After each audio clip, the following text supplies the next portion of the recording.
Hi there, my name is Dan, and welcome back to All One, the United Anatomy of Being. This is episode 27 called Where Are We? The Seasons. And this is the first of 3 episodes that will begin to explore where we are as a species in this natural arcing trajectory of motion and existence on the physical level. So, as just mentioned, where we are as a human species is all quite natural in context of the models of motion and existence and the truths of constant change and balance on the physical level. So, it is quite natural that our species is in a phase of separation right now, and therefore mind-level dominance or mind consciousness dominance. But before exploring how we developed to this point and how the mind operates, it's really important to better understand where we are roughly and where we are naturally heading ultimately if we are fortunate enough to continue traversing our natural arcing cycle to completion. And fortunately, it's all quite optimistic. But if we refer back to the arcing cycles of motion and physical existence, everything separates into physical manifestation from some source and rises up in an arcing trajectory to an apex, after which it begins to descend downward in a return trajectory to the source from which it came.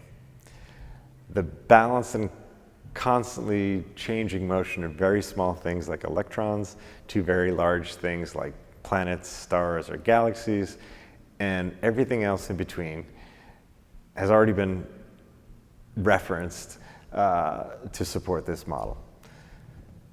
To more clearly understand, though, let's refer back to the seasons in this episode, and then we'll refer to some life forms in the next as we sort of apply the levels of our being to the seasons and to this arcing trajectory. Again, which will be very helpful in beginning to understand where we are as a species. So, as humans, we refer to the beginning of our annual cycle as the spring season, of course, at least in the northern hemisphere and opposite in the southern hemisphere. This is a celestial time of balance, the equinox, when the Earth is in such a position relative to the sun that the amount of daylight and darkness experienced here on Earth that day are completely equal. This spring or beginning season, of course, follows the winter season when there is much more darkness than light each day. And as we head further into spring, we begin experiencing more and more light than darkness each day. The weather begins warming. Life reawakens and begins again after the hibernation or seeming death of the winter. Snow melts, trees begin budding, grass begins greening, and perennials begin sprouting once again.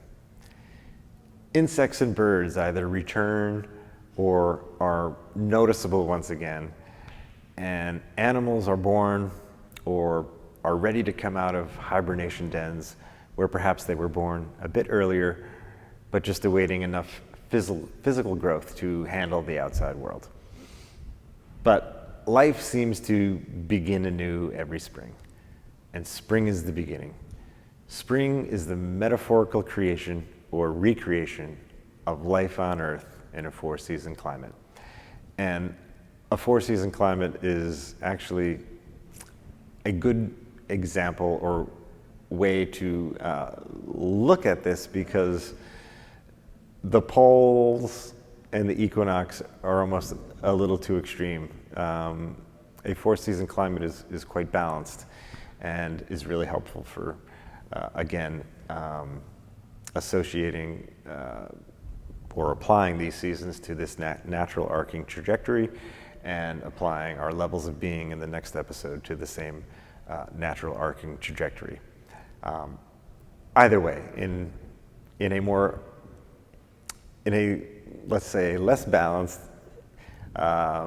latitudinal position on the Earth, the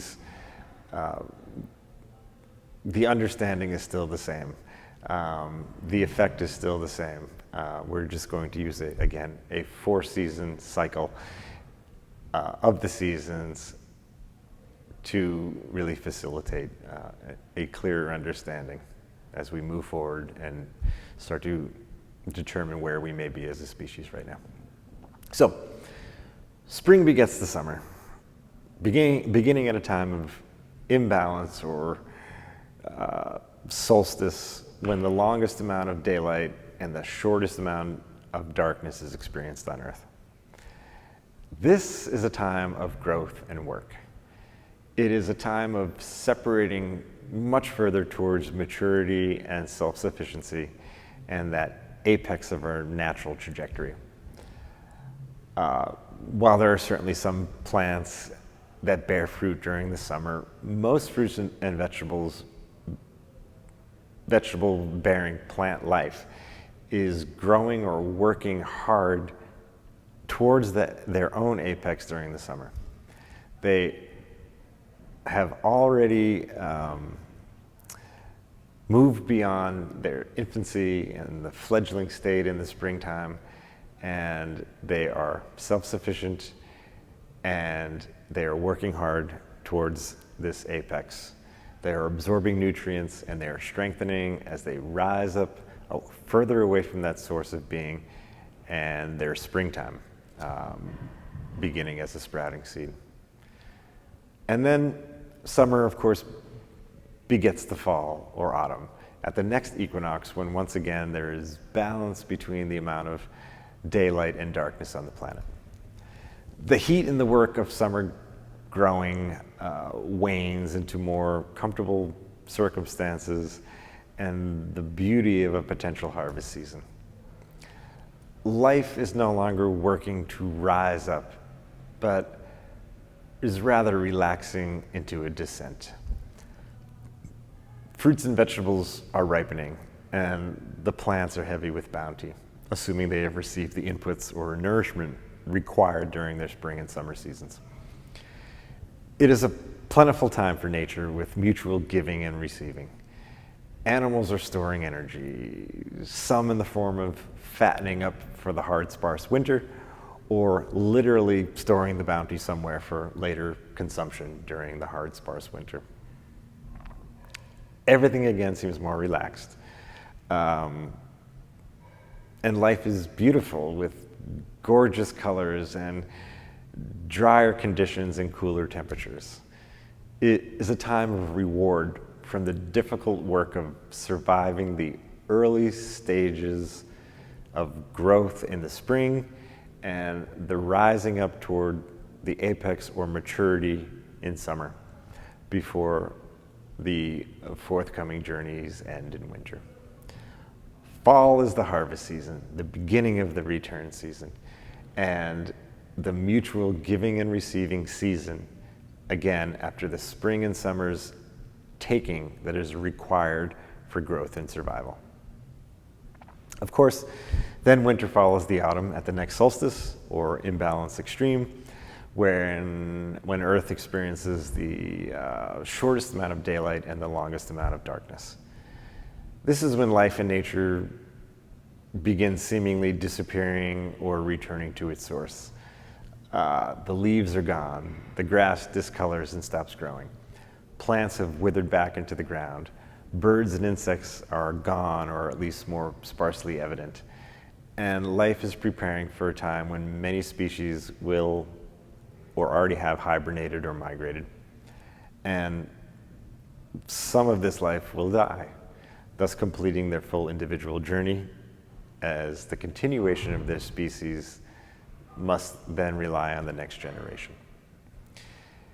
And many cultures celebrate equinoxes and solstices because humans have recognized the importance of these delineations in the cycle. they recognize them as extremely important. But there are particularly noteworthy celebrations around the world at winter solstice. The winter solstice is literally the coming of the light, where the days are getting longer and life is getting easier again after a hard winter. Old winter solstice traditions among humans have led to modern holidays such as Yalda or Hanukkah or Christmas in the Northern Hemisphere. There are also mythical beliefs that some very important figures, religious figures such as Jesus Christ or Krishna, were born right at the time or immediately after the winter solstice. It really is an important time of hope, particularly long ago, when humans had much less mental development and knowledge about how the physical level works. So, unless we live near the most extreme locations on Earth, like the poles or the equator, we all have some clear understanding and experience with the seasons as I just described. And even if residing in extreme locations like the equator or the poles, seasons of course still exist, but instead of a diverse 4-season cycle, there tends to be 2 longer seasons. Either way, seasons are an effect of the constantly changing, cyclical but fully balanced models of motion and existence. Therefore, reiterating them and putting them in context to these models of motion and existence is important because it will help identify again where we are in our own journey as a species. And there are really 2 ways to view the seasons in context to the cycles of motion and existence. The first would be a literal tracking of the effect of the Earth's position relative to the sun, and can be depicted in this graphic on the screen now, where the Earth is continually revolving around the sun, where we have an equinox, then a spring, then a solstice, then a summer, then another equinox and an autumn, then another solstice, and the winter. This graphic represents really a continuing and constantly repeating cycle, but it doesn't really tell us much in terms of just the physical level existence, which again is that top arcing trajectory from a beginning to an uncertain journey to an end. So the same pattern can be applied to the model of motion and existence in context simply to that top arc, or the purely physical half of a full circular cycle. This would be, as an example, the full physical existence of something, such as a plant in one annual cycle, or the full life of an animal or a human, or the full existence of a species that comes to being with a creation followed by an uncertain journey before an eventual end or dissolution with extinction. There are seasons to our year, of course, but as everything in physical existence follows the same pattern of motion in its existence, there are also seasons in life. There are seasons to our life as individuals, to our life as a species, and even to the entire life of the whole physical universe. So in this case, the seasons of life, or the full existence, can be viewed in this graphic as we start from a creation, rise up to an apex, and descend from that apex to an eventual end, where the first quarter is our spring, the second quarter is the summer, third the autumn, and the fourth the winter.